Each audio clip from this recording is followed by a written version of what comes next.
Good afternoon बच्चों, good afternoon. Eco पाठशाला के यूट्यूब चैनल पे आप सभी का बहुत बहुत स्वागत है। बच्चों, गवर्नमेंट स्कीम से आपके एग्ज़ाम चाहे वो गेट इकोनॉमिक्स हो, आईआईटी जैम इकोनॉमिक्स हो, सीयूटी पीजी इकोनॉमिक्स हो या फिर यूजीसी नेट जेआरएफ इकोनॉमिक्स हो, हर एग्ज़ाम में गवर्नमेंट स्कीम से बहुत सारे क्वेश्चन पूछे जाते हैं।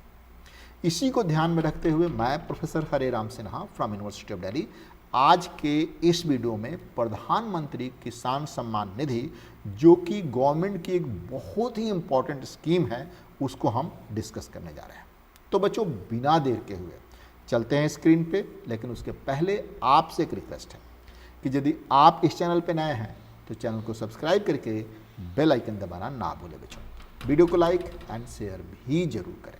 चलो बच्चों, सबसे पहले देखते हैं कि ये जो स्कीम है यानी किसान सम्मान निधि, इसका लॉन्च डेट कब था।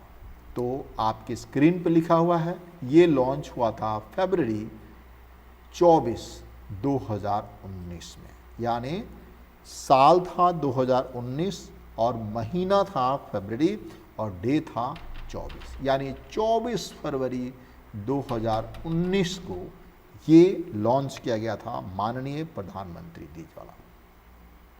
इसमें किसानों को एक सहायता के रूप में एनुअली यानी सालाना 6,000 रुपया देने का प्रावधान था, जो कि 3 इक्वल इंस्टॉलमेंट में दिया जाना था, यानी 2-2 हज़ार रुपये करके 3 बार में किसानों को एक साल में 6,000 रुपया देने का प्रावधान इस स्कीम में रखा गया। इसका मुख्य उद्देश्य था कि जो देश के हमारे किसान हैं वो बहुत मेहनत करते हैं, हमारे लिए अन्न उपजाते हैं, हमारे लिए दिन रात मेहनत करते हैं, सर्दी गर्मी बरसात हर मौसम में वो बहुत मेहनत करते हैं ताकि हमारे देश की जनता भूखी ना रहे। इसलिए प्रधानमंत्री जी द्वारा 2,000 रुपया 3 बार, मतलब 2-2 हज़ार रुपये करके 3 बार में सालाना 6,000 रुपया देने का इस स्कीम में प्रावधान किया गया।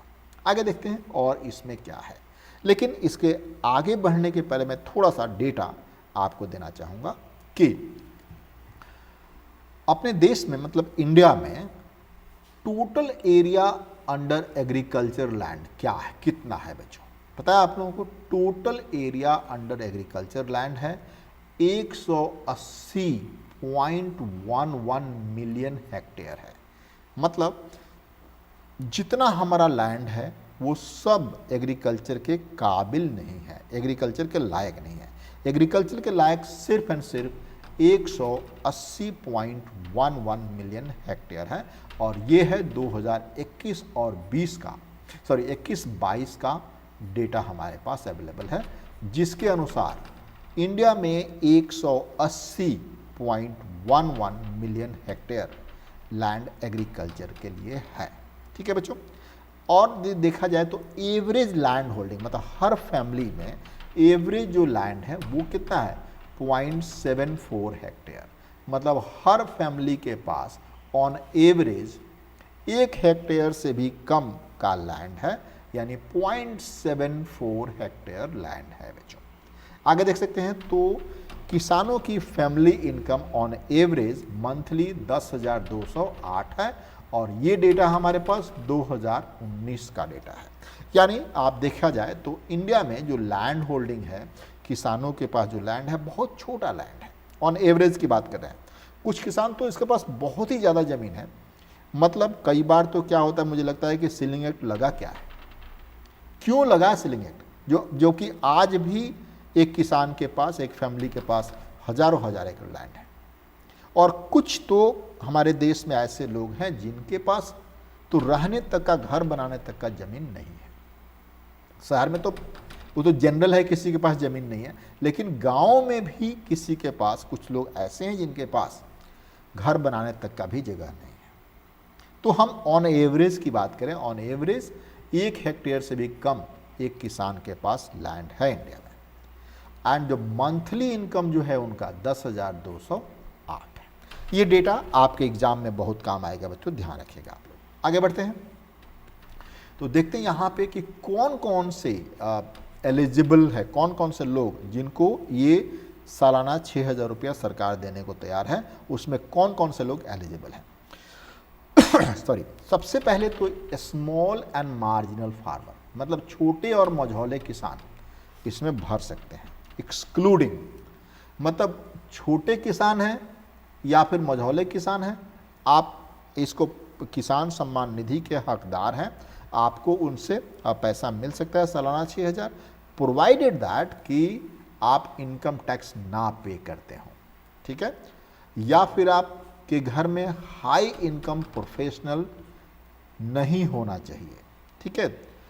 और कोई जो पेंशनर है जिसकी पर मंथ पेंशन 10,000 से ऊपर है वो नहीं होना चाहिए, या फिर गवर्नमेंट एम्प्लॉयज़ नहीं होना चाहिए, या फिर कोई इंस्टीट्यूशनल लैंड ओनर नहीं होना चाहिए। इसको मैं एक एक करके बता रहा हूँ।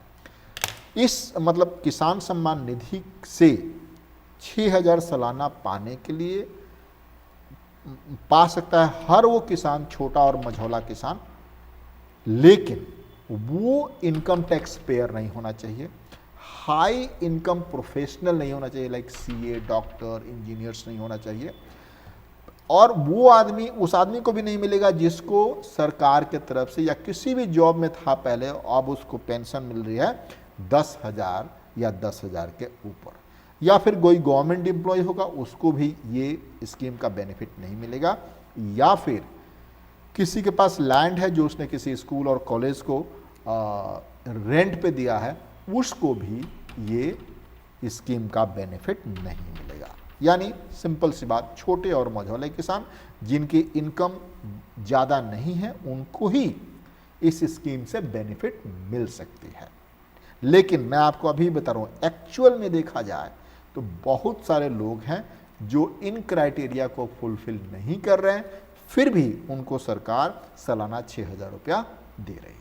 आगे देखिए, यहां पे यदि आप देखें तो total number of farmer enrolled 2021-22 में 10.85 करोड़ फार्मर इनरोल्ड थे। 2022-23 में ये घटा कुछ 10.61 करोड़ हो गए, और 2023 में और भी ज़्यादा घट करके ये 8.56 करोड़ रह गए। अब इसका आप रीज़न पूछेंगे तो रीज़न भी मैंने आपको लिखा हुआ है कि शुरू में जब ये इनरोलमेंट हो रही थी तो किसी ने भी हर किसी ने अपना नाम लिखवा दिया। हो सकता है कि एक आदमी 2-2 बार अपना नाम लिखा दिया। बाद में जब आधार कार्ड से जब लिंक होने लगा, फेस रिकग्निशन आने लगा, तब कुछ लोगों का नाम उसमें से काटा गया और आदेश दिया गया कि यदि आपने सरकार से पैसा लिया है तो आपको वापस करना पड़ेगा। तो यहाँ पे हम देख सकते हैं बच्चों, showing notable drop due to cleaning up and Aadhaar seeding efforts. Aadhaar से जोड़ने के कारण ये कुछ जो 2 बार 3 बार अपना नाम जुड़वा चुके थे, उनका नाम यहाँ से ड्रॉप कर दिया गया। आगे देखते हैं बच्चों, यहाँ पे मेजर, यहाँ से बहुत सारे क्वेश्चन आपके एग्जाम में पूछे जाते हैं बच्चों कि मेजर स्टेट्स जहाँ पे सबसे ज़्यादा एनरोलमेंट है, उत्तर प्रदेश। यहाँ पे जो एनरोलमेंट आप देख रहे हैं 2.43 करोड़ फार्मर यहाँ एनरोल्ड हैं। महाराष्ट्र दूसरे नंबर पे है जहाँ पे 1.04 करोड़ फार्मर इनरोल्ड हैं। तीसरे नंबर पे मध्य प्रदेश 0.85 करोड़ इनरोल्ड हैं। वेस्ट बंगाल 0.49 करोड़ लोग इन्वॉल्व हैं, और आप 5वें नंबर पे कर्नाटका जो 0.52 करोड़ इनरोल्ड हैं यहाँ पे। यानी आप देख सकते हैं, यदि इसमें क्वेश्चन में पूछ सकता है कि पीएम किसान निधि में सबसे ज़्यादा बेनिफिटेड स्टेट कौन से हैं बच्चों, दैट इज उत्तर प्रदेश, महाराष्ट्र, मध्य प्रदेश, इसके बाद कर्नाटका एंड फिर वेस्ट बंगाल। मतलब वेस्ट बंगाल 5वें नंबर पे आता है बच्चों। अब हम इस टॉपिक से क्वेश्चन किस तरीके से आते हैं आप ये भी देख लीजिए। Which ministry implement the PM किसान स्कीम। बता सकते हैं बच्चों आप लोग कौन सा मिनिस्ट्री है जो पीएम किसान स्कीम को इम्प्लीमेंट करता है। इस क्वेश्चन को ढूंढिए और कल वाले वीडियो में इस पर मैं चर्चा करूंगा, या फिर आप मेरे टेलीग्राम पे जुड़िए, वहां पे इस क्वेश्चन का हम आंसर आपको दे रहे हैं। तो बच्चों आज के इस क्लास में इतना ही बच्चों। थैंक यू बच्चों।